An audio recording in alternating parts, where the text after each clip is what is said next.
My name is Shelby Markham, and the year was 2021. I want to start with that, because I need you to understand that this was not some distant past event that time has softened or made easier to talk about. 2021 was not that long ago, and there are still nights where I wake up at 3 in the morning with my heart going, and my eyes scanning the dark corners of my bedroom before I am even fully conscious, and I do not think that is going to stop anytime soon. My therapist tells me it will get better with time. I believe her on most days. On the bad days, I am less convinced.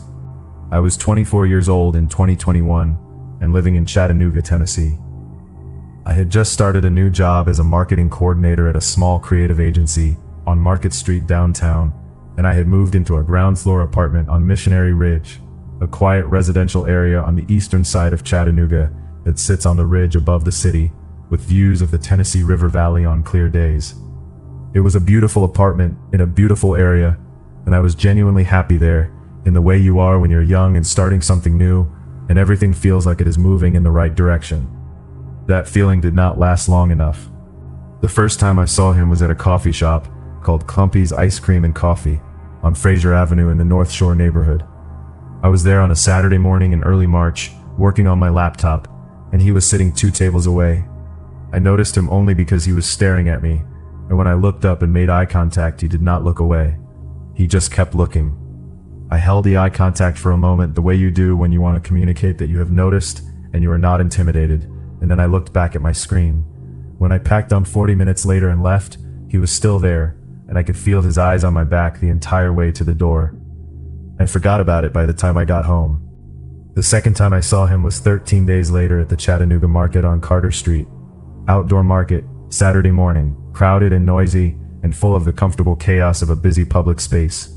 I was at one of the produce stalls when I looked up and he was standing at a stall directly across the market lane, looking at me. Same man, same expression. That flat, focused look that had no social warmth in it anywhere. The look of someone observing a thing rather than engaging with a person. This time I did not forget about it when I got home. I texted my friend Piper Weston that afternoon and described both incidents. Piper told me to trust my gut and that if it happened again I should take a photo. I told her I would, and I put my phone down and tried to move on with my Saturday. The third time was on a Tuesday evening outside my office building on Market Street. I was leaving work at 6:30 and he was standing on the opposite side of the street, just standing there on the sidewalk across from my office building at 6:30 on a Tuesday evening, facing the entrance. He was not waiting for a bus, not on his phone, not doing anything that people do on sidewalks, just standing and watching the entrance. And when I came through the door, his eyes found me immediately with a speed that told me he had known exactly who he was waiting to see come through that door. I took a photo, shaking hands, but I got it. I went straight to the Chattanooga Police Department on Amnicola Highway that same evening. I showed the officer at the desk my photo and described all 3 incidents with dates and locations. The officer was professional and took my information and told me that with 3 incidents and a photo, they could open a report, and that I should continue documenting and contact them immediately if the man approached me or attempted any direct contact. I drove home to my apartment on Missionary Ridge, and I sat in my car in the parking lot for 10 minutes before going inside, because something about going inside a ground floor apartment alone that night felt wrong in a way I could not fully articulate. I should have listened to that feeling. I should have called Piper and asked her to come stay with me right then. Instead, I went inside, locked the door, and told myself I was being dramatic. Over the following 3 weeks, I saw him 7 more times. Outside my gym on Broad Street, in the parking lot of the Publix on Gun Barrel Road, where I did my weekly grocery run, on the walking trail along the Tennessee River Walk on a Sunday afternoon. Each time I took a photo, and each time I reported it to the Chattanooga PD, and each time the case file grew a little thicker, without producing any result that made me feel safer. The police identified him in the 3rd week of April. His name was Marcus Delray Holt, and he was 31 years old and lived in the East Brainerd area of Chattanooga. He had a prior restraining order from 2 years earlier, filed by a woman in Knoxville, Tennessee, involving similar stalking behavior. He had also been evaluated for a psychiatric condition during that prior case, the details of which the detective handling my case, a woman named Detective Sandra Pruitt, was careful about sharing, but whose implications she communicated clearly enough. She told me that Marcus Del Rey Holt had a documented history of obsessive behavior and that the prior case in Knoxville had escalated significantly before legal intervention had stopped it. She told me this was a serious situation and that I needed to take every precaution available to me. A formal no-contact order was issued against Marcus Del Rey Holt on April 28th of 2021. He ignored it completely. 3 days after the no-contact order was issued, I saw his car parked on the street outside my apartment building on Missionary Ridge. A dark red Nissan Altima that Detective Pruitt had told me was registered to him, just sitting there on the street outside my building at 9 in the evening with the engine off. I called Detective Pruitt directly, and she told me to call 911 immediately and stay inside with my door locked, and she would meet the responding units there. The officers arrived, and the car was still there, and Marcus Del Rey Holt was in it. He was arrested that night for violation of the no-contact order and held overnight before being released the following morning on bond with the no-contact order reaffirmed and strengthened. I want to tell you that his arrest made me feel safe. It did not, because I understood by that point that a piece of paper and one night in a holding cell were not the things that stood between me and Marcus Del Rey Holt. What stood between us was the randomness of whether he chose to respect a legal boundary on any given day, and everything I had learned about him told me that legal boundaries were not something his mind processed the way a normal person's mind processes them. I called my parents that night and told them everything. My father drove up for Atlanta the following morning and stayed with me for a week, and during that week, we installed a security camera system covering every exterior angle of my apartment, added a secondary deadbolt to my front door, secured my ground floor windows with additional locking hardware, and I stopped parking in my usual spot and started varying where I left my car each day. For 3 weeks after his arrest, nothing happened. No sightings, no car on the street, nothing. Detective Pruitt told me he was being monitored as a condition of his bond, and that so far he appeared to be complying. I started exhaling slightly, just slightly. Then, on a Tuesday night in late May, at 2:17 in the morning, I woke up to the sound of something hitting my front door. Not knocking, hitting. A single heavy impact against the door that shook it into frame and jolted me out of sleep with my heart already in my throat. I sat up in bed in the dark and grabbed my phone and listened and heard nothing for about 10 seconds. Then it happened again. Another heavy impact against the front door, harder this time, hard enough that I heard the door frame creak with it. And then again, and again, rhythmic and heavy and deliberate, like someone throwing their full body weight against the door over and over with patience and purpose, and no concern whatsoever about the noise they were making. I called 911 and I screamed my address into the phone and I told them someone was trying to break down my door and I needed help immediately. The dispatcher told me to stay away from the door and stay on the line and that units were being dispatched. The impacts on the door continued for 90 seconds. I counted them because counting them was the only thing that kept me from completely losing my ability to function. 14 impacts in 90 seconds, each one shaking the door and the frame. The secondary deadbolt my father had installed was the only reason that door did not come open. Then it stopped. Complete silence. I lay on the floor beside my bed, the lowest point I could get to, and held the phone to my ear and listened to the dispatcher telling me calmly that units were almost there and I needed to keep breathing. The Chattanooga PD arrived in 4 minutes. They found Marcus Del Rey Holt in the parking lot of my building, walking toward his car. He was arrested immediately for violation of the no-contact order and criminal attempted burglary, and he was held without bond this time. Detective Pruitt called me the following morning and told me that when they processed Marcus Del Rey Holt, they found something in his jacket pocket that she felt I needed to know about. She told me carefully that he had been carrying a folded piece of paper. She told me it was a hand-drawn floor plan of my apartment, detailed enough that it included the location of my bedroom. He had been inside my building at some point before that night, inside the building and down the hall to my door, close enough to measure and map the layout from the outside. Planning, not reacting, not acting on impulse, planning with the specific and patient deliberateness of someone who had decided on an outcome and was working methodically toward it. Marcus Del Rey Holt was charged with stalking, violation of a protective order, criminal attempted burglary, and criminal threatening. He was convicted in February of 2022 and sentenced to 4 years in Tennessee State Prison with an extended no-contact order covering me effective upon his release. I moved out of the apartment on Missionary Ridge the week after his arrest. I moved back to Atlanta to be near my parents, and I have been here since. I have a new job, a new apartment on the 4th floor of a secured building with a doorman, and a therapist I see every 2 weeks, who was helping me understand that what happened to me was not something I could have prevented by being more careful or more aware.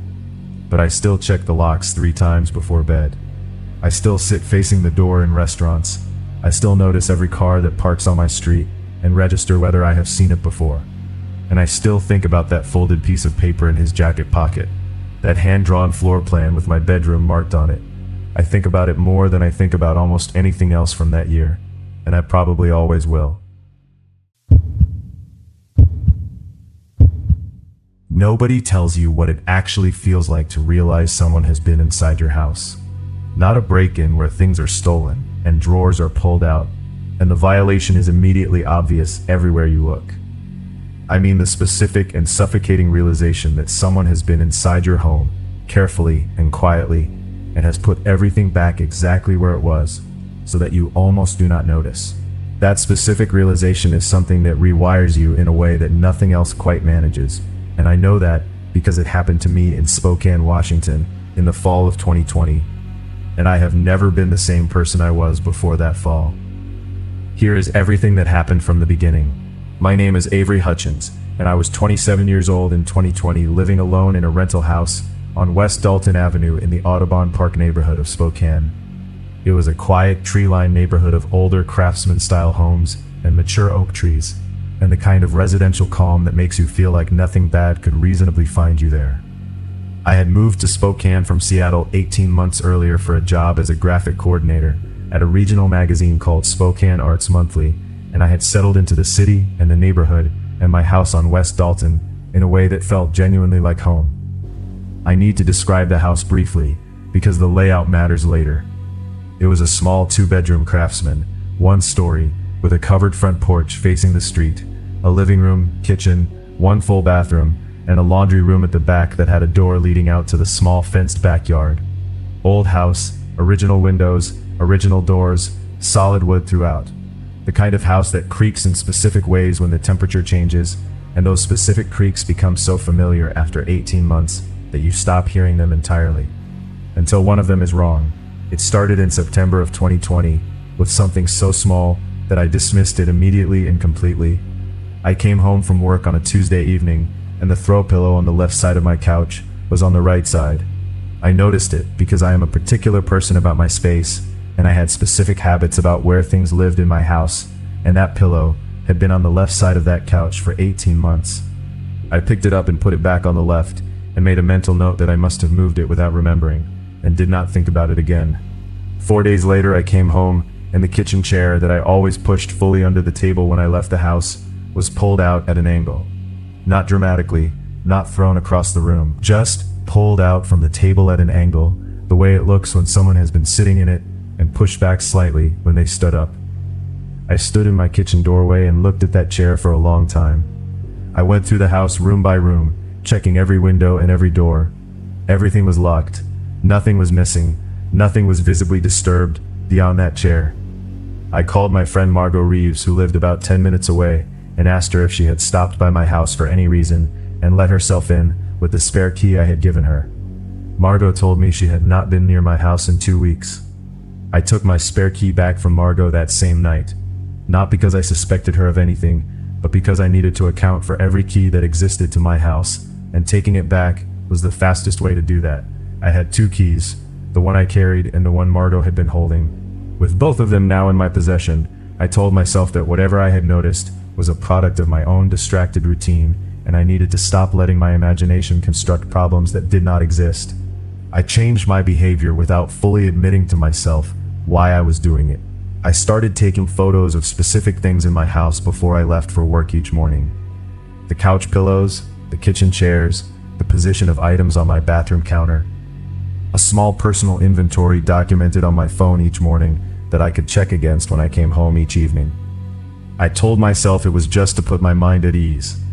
I knew even then that it was more than that. The photos confirmed it 11 days after the chair incident. I came home on a Wednesday evening, and everything looked normal to my eyes as I walked through the house. But when I checked my morning photos, I found 3 discrepancies.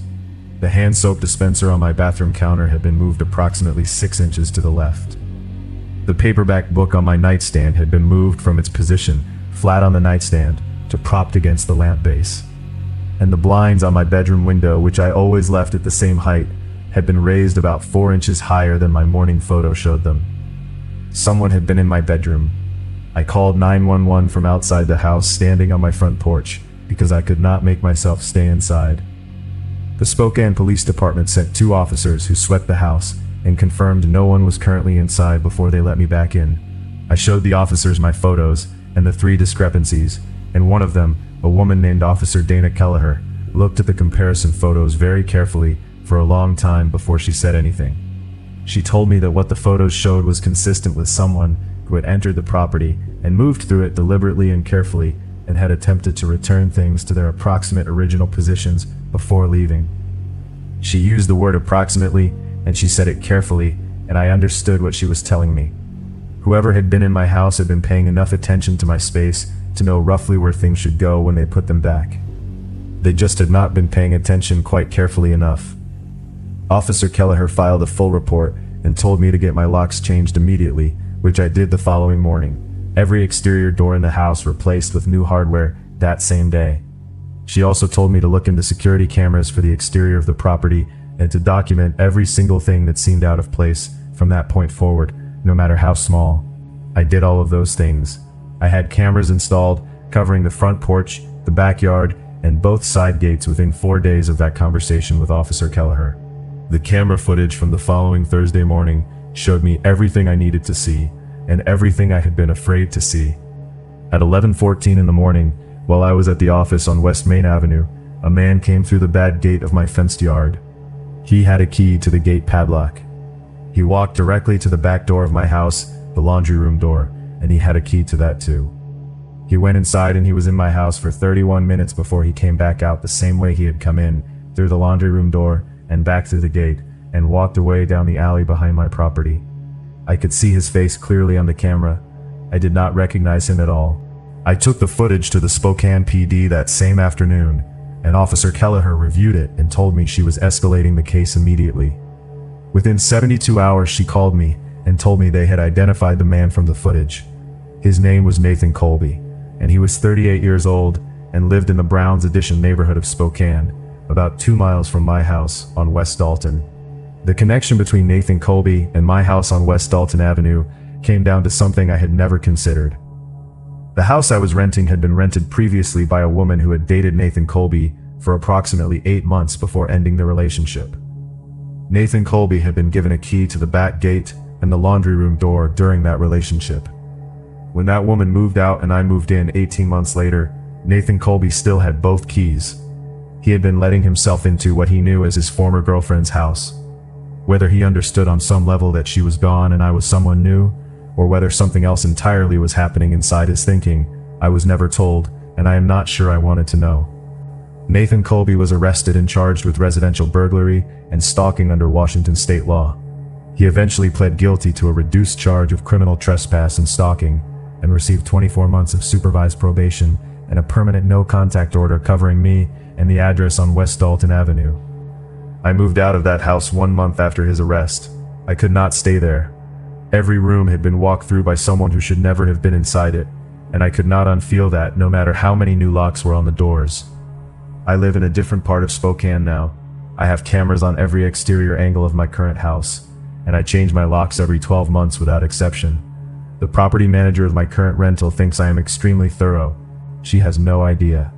What I think about most is the 31 minutes that Nathan Colby spent inside my house on a Thursday morning while I was sitting at my desk on West Main Avenue, completely unaware. 31 minutes of him moving through my rooms, touching my things and trying to put them back close enough to where they had been that I would not notice. He almost got it right. I never thought I would be the kind of person who ends up with a stalker. I know that sounds naive, and I know that is exactly the kind of thing everyone says before it happens to them. But I genuinely believe that stuff happened to other people. People who were famous, or people who had done something to attract that kind of attention. I was a 26-year-old nursing student in Albuquerque, New Mexico, living a completely ordinary life. I was not famous, I was not extraordinary, I was not doing anything that should have made me visible to anyone beyond my small circle of friends and classmates. But someone saw me. and once they saw me, they did not stop. This started 18 months ago in 2024, during my second year at the University of New Mexico College of Nursing.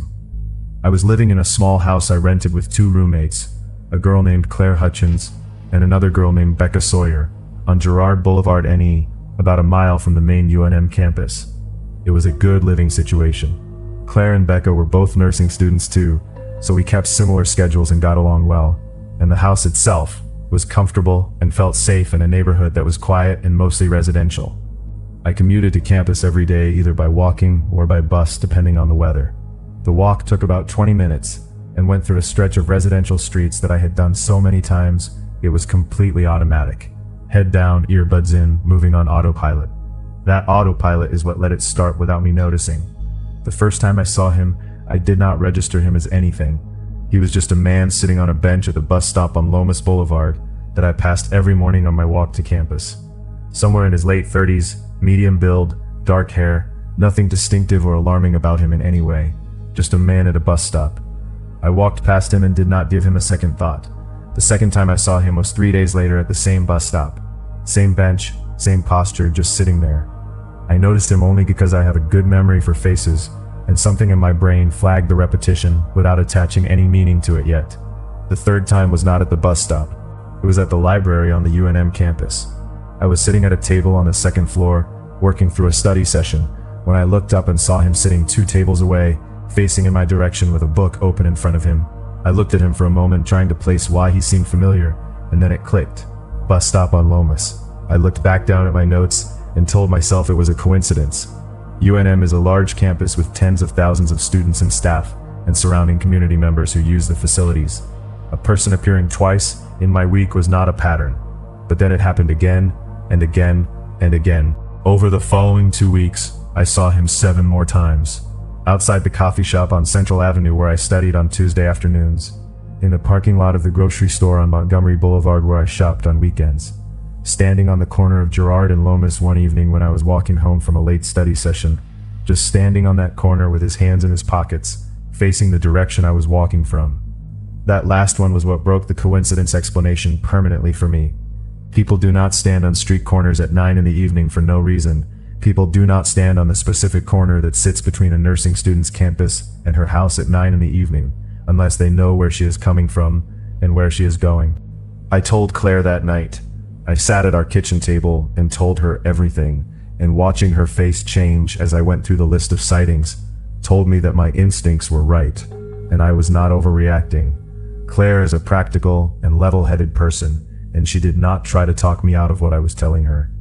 She told me to start taking photos every single time I saw him, and to vary my route to campus, and to never walk alone after dark. All 3 of those things I started doing immediately. I also started taking the bus, instead of walking on days when I had early morning classes. The bus felt safer than the open sidewalk, and I felt better about it.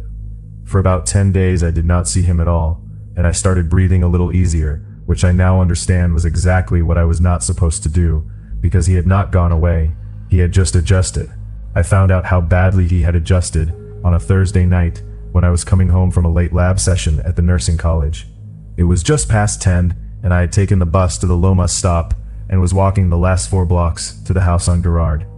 I had my phone out and I was texting Claire to let her know I was almost home because we had an agreement that I would always check in after dark.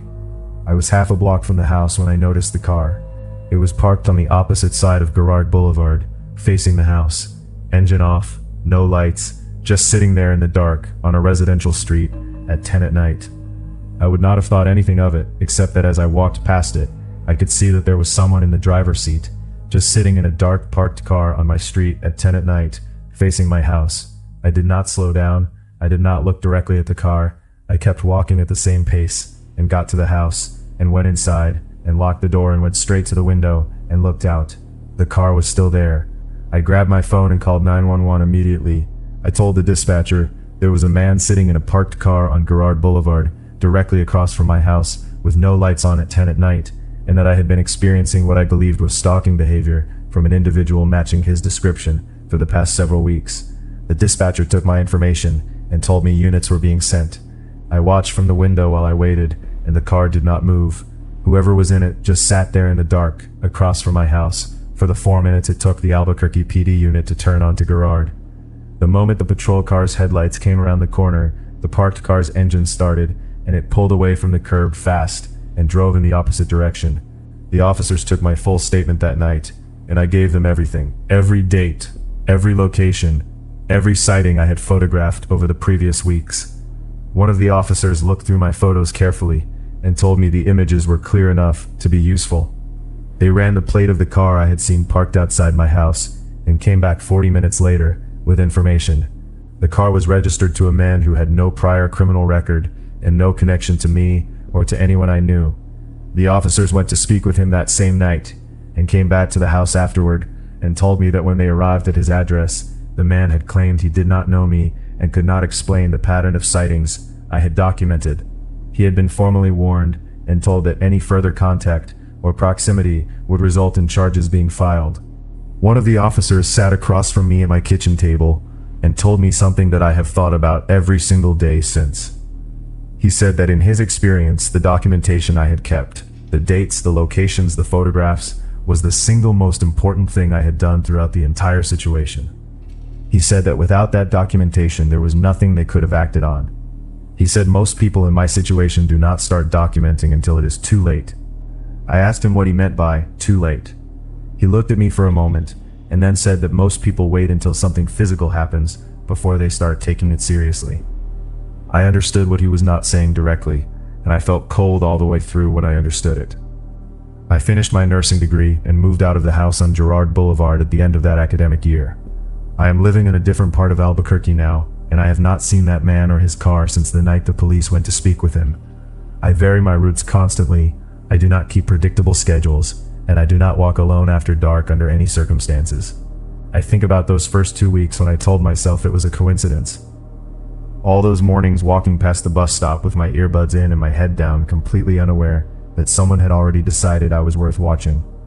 I think about how long it might have continued if I had not said something to Claire when I did, if I had kept convincing myself that coincidences were just coincidences and patterns were not patterns. I got lucky. I know that now in a way I did not fully appreciate at the time. Some people do not get lucky, and that is the thing about this kind of situation that nobody talks about enough. By the time most people realize what is happening, it has already been happening for a very long time. Pay attention to the patterns, document everything, and never convince yourself that your instincts are wrong. They are almost never wrong.